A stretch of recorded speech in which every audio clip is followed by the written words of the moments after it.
Bismillahirrahmanirrahim. Assalamualaikum warahmatullahi wabarakatuh.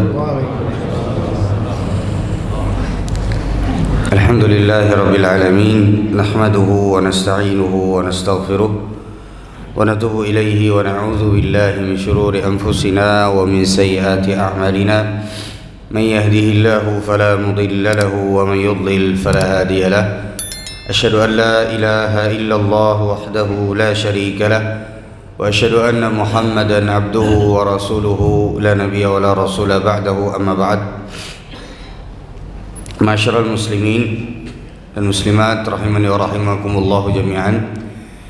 Alhamdulillah, kita bersyukur kepada Allah Subhanahu wa taala atas semua nikmat yang Allah berikan kepada kita semua. Semoga Allah Subhanahu wa taala merahmati kita semua dan menjadikan kita orang-orang yang bisa selalu berada di atas kebaikan sampai nanti Allah Subhanahu wa taala mewafatkan kita semua. Amin ya rabbal alamin. Masyarul muslimin dan muslimat rahimani wa rahimakumullah jami'an. Pada kesempatan subuh kali ini kita akan membahas tentang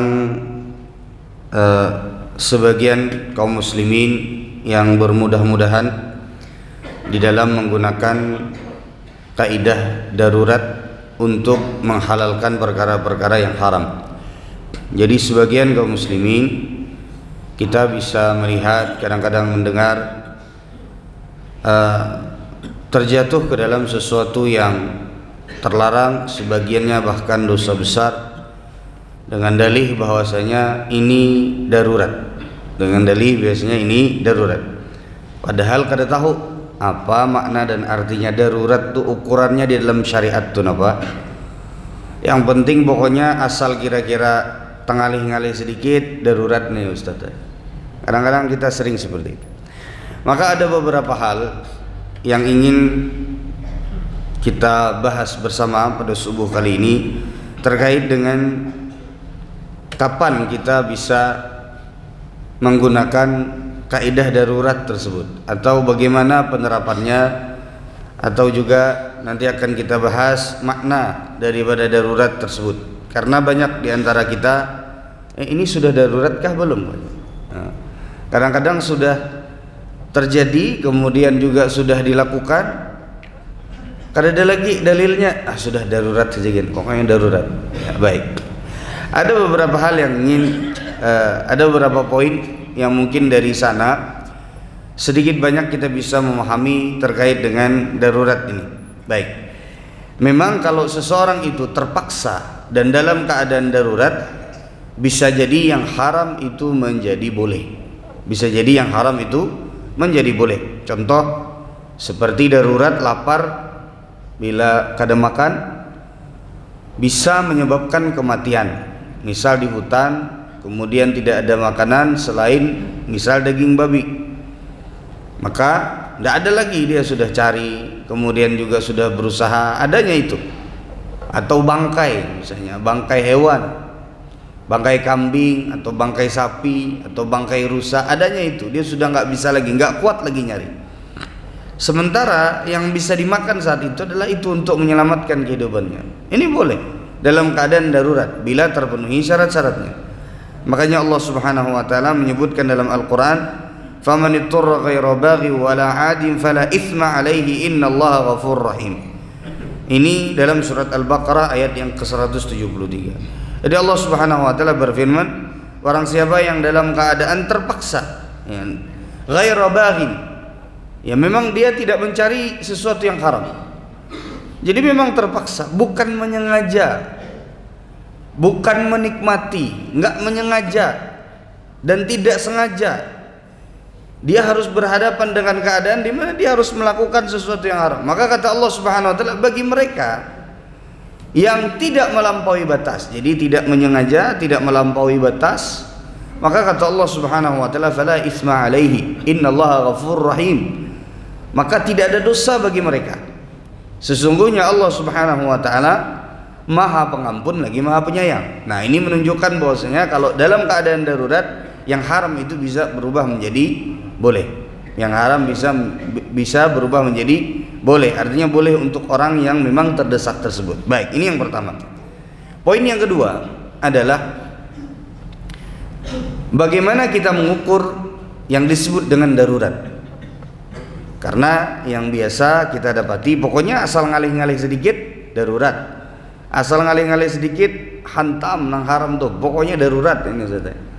Nah, maka para ulama menyebutkan yang dimaksudkan dengan darurat adalah yang sampai membuat seseorang bisa kehilangan ad-daruriyatul khamsah.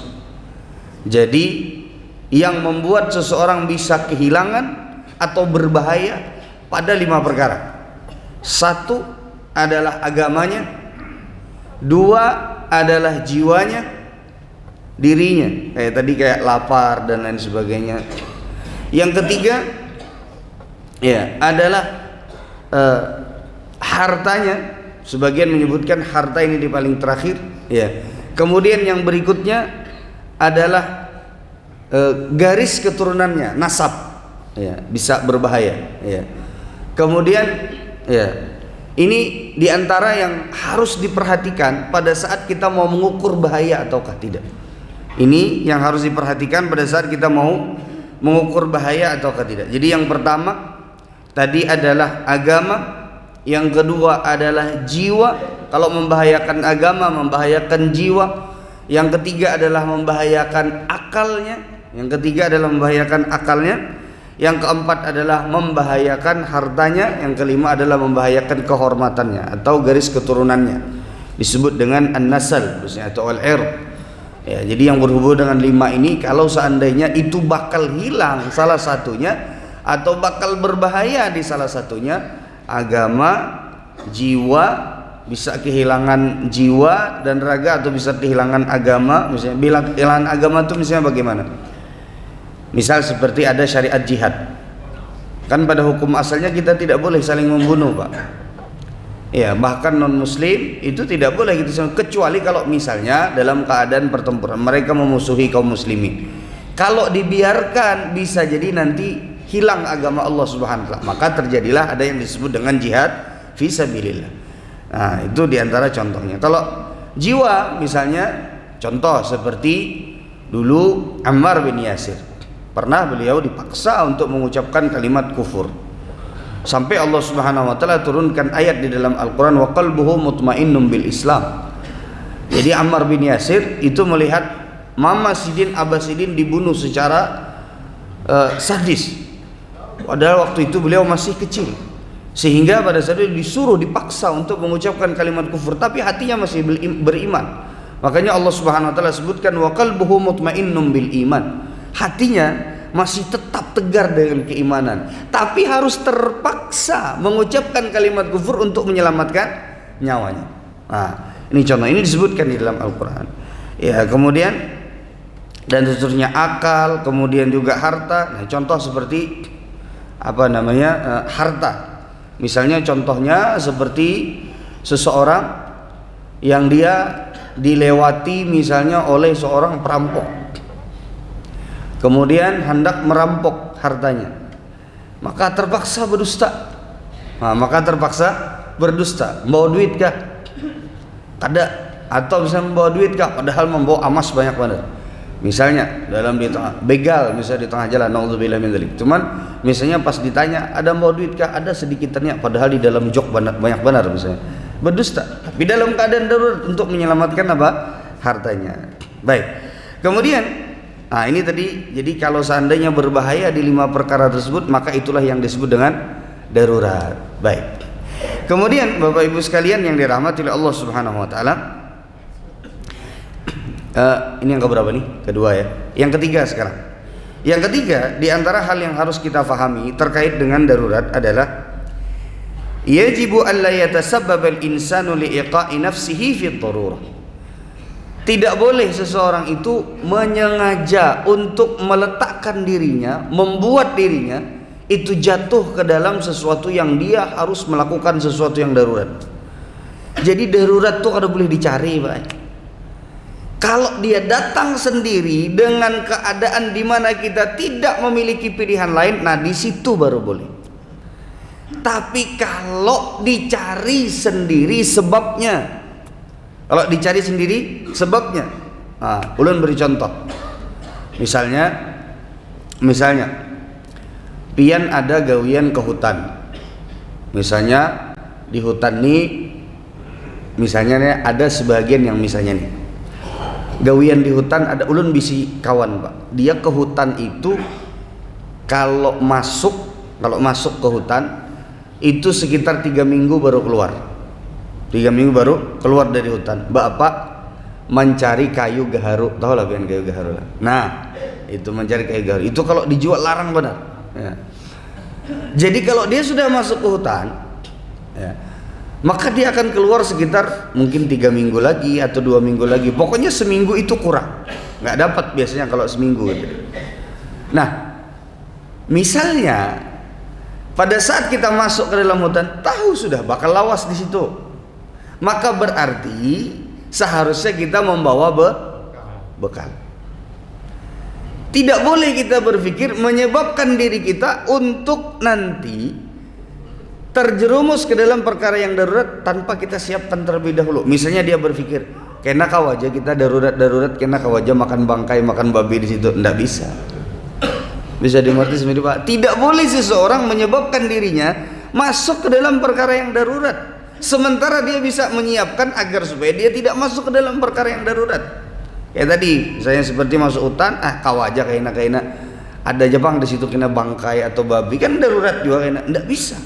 Itu nggak boleh, itu berdosa. Bisa dimengerti sendiri Pak. Karena dia menyebabkan dirinya masuk ke dalam perkara yang darurat, padahal dia masih bisa untuk menghindarkan dirinya dengan misalnya mempersiapkan makanan dan lain sebagainya. Baik. Kemudian yang berikutnya. Iya.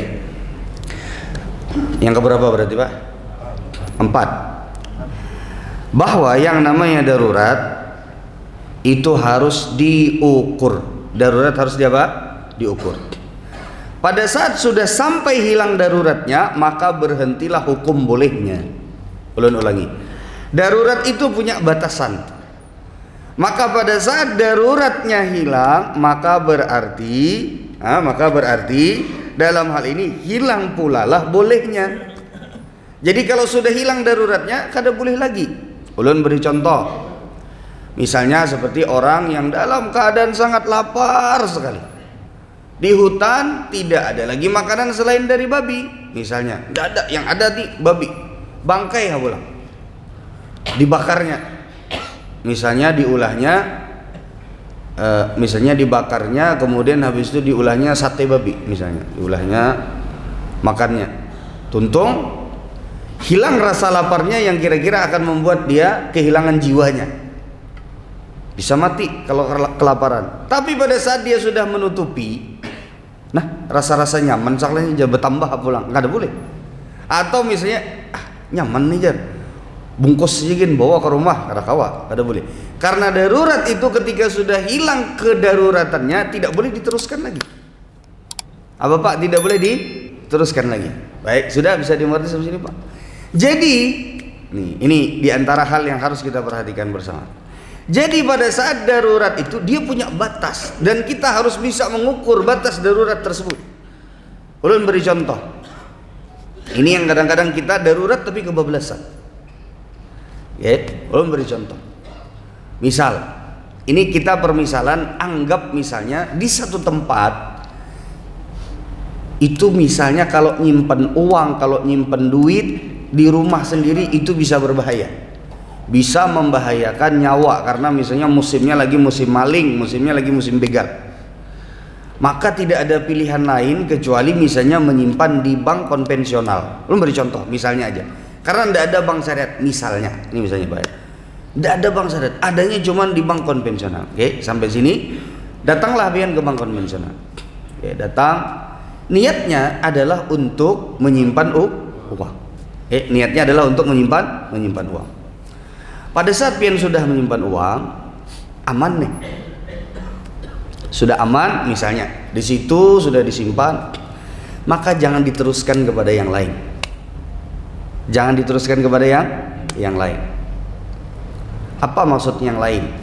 Contoh, darurat nih ke bank konvensional nih, sekalian gin bolah kartu kredit. Nah, bisa dimengerti sama sini Pak. Sekalian gin bolah kartu kredit yang nanti bisa minjam, kemudian habis itu nanti balikinnya itu nanti bertambah. Sudah cukup sampai situ saja, sampai kira-kira darurat piannya hilang. Jangan diteruskan lagi ke kartu kredit, jangan diteruskan lagi ke deposito. Bisa dimengerti sama sini Pak. Jangan diteruskan lagi ke sana. Karena kalau sudah selesai batas daruratnya, udah sampai situ aja berarti. Itu pun nanti kalau sudah hilang kedaruratannya, harus cabut lagi. Mungkin cari solusi yang lain. Musim malingnya sudah habis. Ada juga musim mangga, musim apa, atau musim kelayangan. Musim maling habis, tapi musimnya ampihan sudah malingnya, atau misalnya sudah ditangkapi oleh polisi. Nah, habis sudah berarti daruratnya. Ya sudah, kembalikan kepada asal. Bisa dimengerti sama sini Pak. Baik. Kalau sudah aman, sudah bisa nyimpan di rumah, nah berarti hilanglah daruratnya, ambil, tarik, simpan di rumah lagi misalnya. Jadi ulun hanya ingin menggambarkan bahwa darurat itu punya batasan. Kalau udah sampai situ, udah, jangan lagi diteruskan. Baik. Kemudian yang keberapa ini Pak? Sekarang yang kelima. Nah, ini diantara hal yang penting untuk kita pahami bersama, bahwasanya ya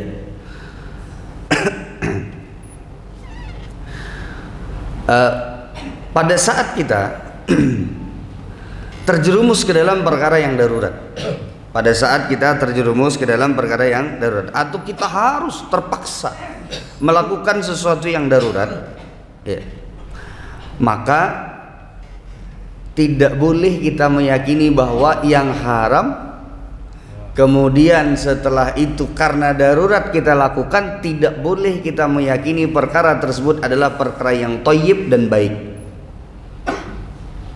Ulun ulangi Pak, kalau kita suatu saat terjepit dan harus melakukan sesuatu yang darurat, maka tidak boleh kita meyakini sesuatu tersebut adalah sesuatu yang baik. Kita harus tahu bahwa itu adalah bentuk keringanan dan hanya sekedar batas keterpaksaan saja. Tidak boleh sampai kita nilai, oh ini baik berarti ini karena jadi boleh. Karena kan hukum asalnya segala sesuatu yang boleh itu adalah baik. Tapi khusus untuk yang boleh dalam keadaan karena kita terpaksa, itu tidak bisa dinilai baik. Bisa dimengerti misalnya Pak. Ulun beri contoh. Seperti tadi misalnya orang makan bangkai, makan daging babi misalnya dalam keadaan terpaksa.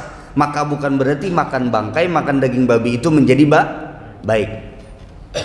Nah, orang misalnya terpaksa untuk menyelamatkan nyawanya, tadi harus taruh uang di bank konvensional karena lagi musim maling, lagi musim penjarahan, taruh di bank dalam keadaan terpaksa. Maka tidak boleh seseorang itu meyakini bahwa yang demikian itu adalah perkara yang baik karena dia melakukannya secara terpaksa.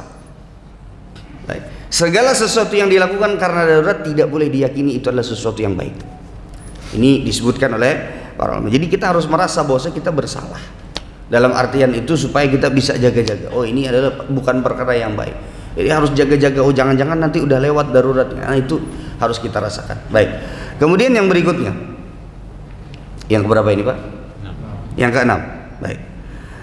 Darurat itu, Bapak Ibu sekalian yang dirahmati Allah Subhanahu wa taala, darurat itu tidak bisa dihilangkan dengan sesuatu yang semisalnya.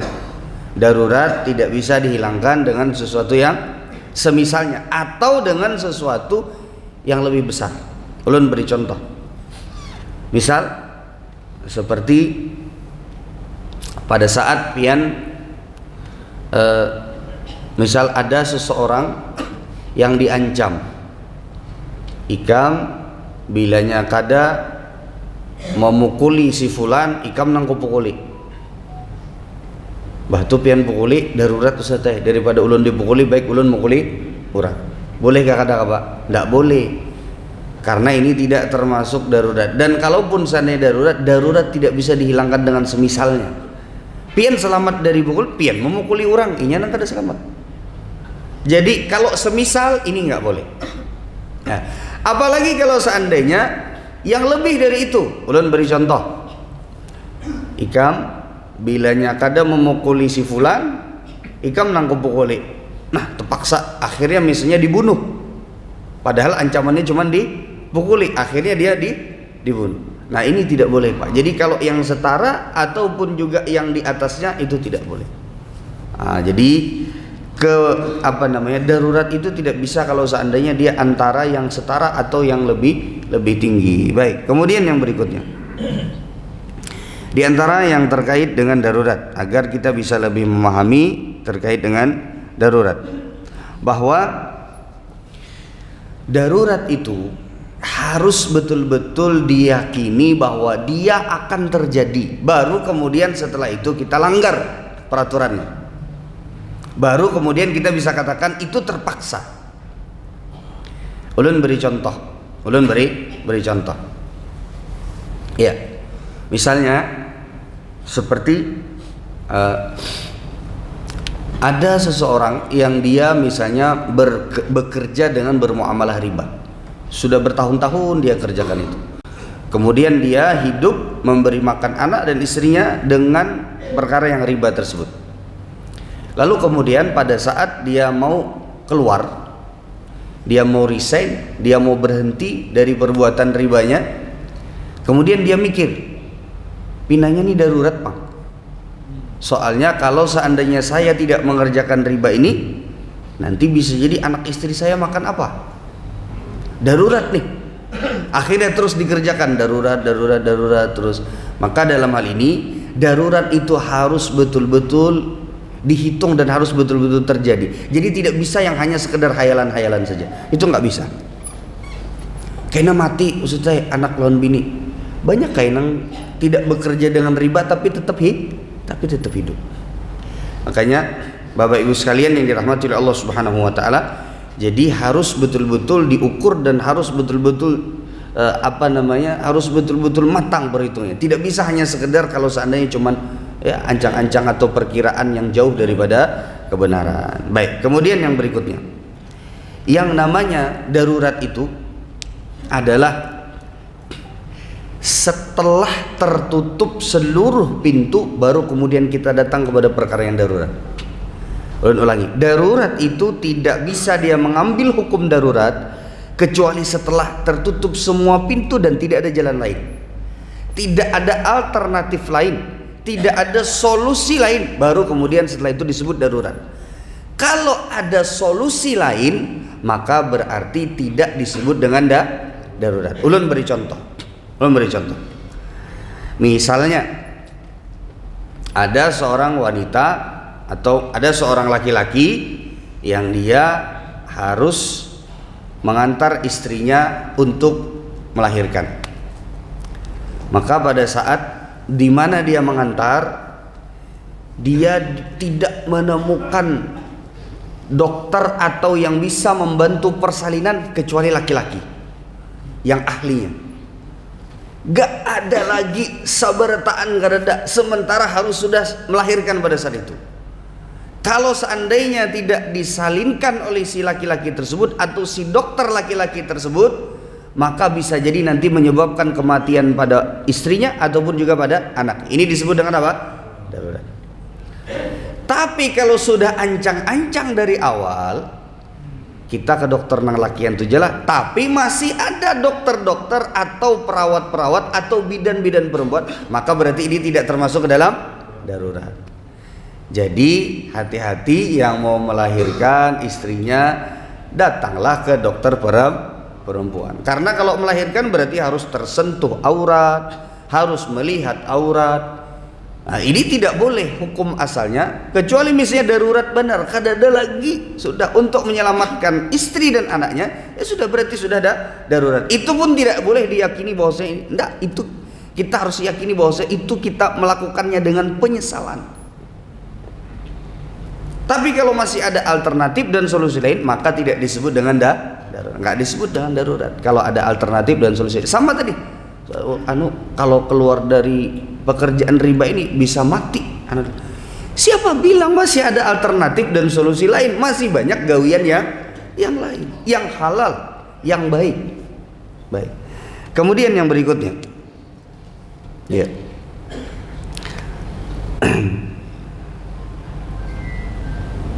Ya, di antara yang disebutkan oleh para ulama terkait dengan darurat, di antara yang disebutkan oleh para ulama terkait dengan darurat adalah bahwa darurat itu, Bapak Ibu sekalian yang dirahmati oleh Allah Subhanahu wa taala, ya, bahwa darurat itu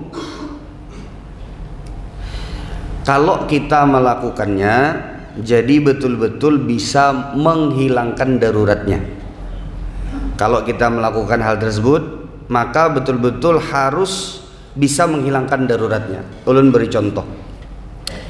Misalnya ada orang yang tadi kasusnya ke hutan, kemudian dia kelaparan. Dan dia harus makan untuk mempertahankan apa? Hidupnya. Dia harus mempertahankan hidupnya. Baik. Kemudian tiba-tiba dia masuk ketemu sama misalnya suku pedalaman. Ya. Yang ada di situ cuman babi sama khamar, minum-minuman keras. Oke, yang ada apa, Pak? Babi sama khamar, minuman keras. Maka kalau kita terapkan kaidah ini bahwa yang namanya darurat itu harus yang betul-betul menjadi solusi dan bisa menghilangkan kedaruratannya tersebut. Maka kalau cuman ada daging babi dan khamar, mana yang diambil? Mana yang diambil, Pak? Kalau cuman ada dua itu saja, enggak ada yang lain, sementara dia sudah semaput, mana yang diambil? Hah? Daging Daging babi. Kalau khamar, dia tidak menghilangkan rasa lapar, dia juga tidak menjadi solusi. Makanya sebahagian para ulama menyebutkan orang yang kehausan nih, Pak, sementara ada khamar di hadapan dia dan cuman itu minumannya, boleh nggak dia minum? Sebagian para ulama menyatakan tidak boleh. Kenapa? Karena kalaupun dia minum khamar, dia tidak hilang hausnya. Ulun kalau sudah mencobai ujar, sebagian para ulama menyebutkan bahwasanya khamar itu tidak menghilangkan haus, malah justru dia menambah haus. Tapi kalau seandainya dalam posisi yang tadi, kalau kita terapkan kaidah ini bahwasanya yang namanya darurat itu harus betul-betul yang akan menghilangkan kedaruratannya, harus betul-betul yang menghilangkan masalahnya.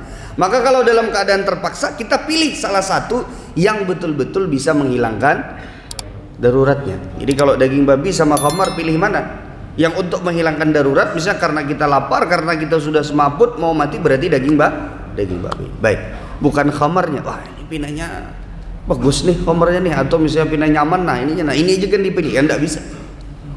Itu tidak boleh. Baik, ini sudah sekitar setengah jam. Mungkin kita cukupkan sampai di sini. Intinya tidak boleh sembarangan kita berdalil dengan darurat.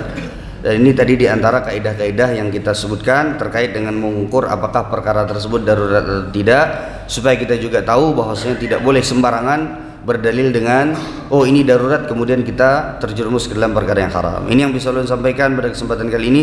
Kita tutup dengan doa kafaratul majlis. Subhanakallahumma wa bihamdika asyhadu an la ilaha illa anta astaghfiruka wa atubu ilaik. Assalamualaikum warahmatullahi wabarakatuh.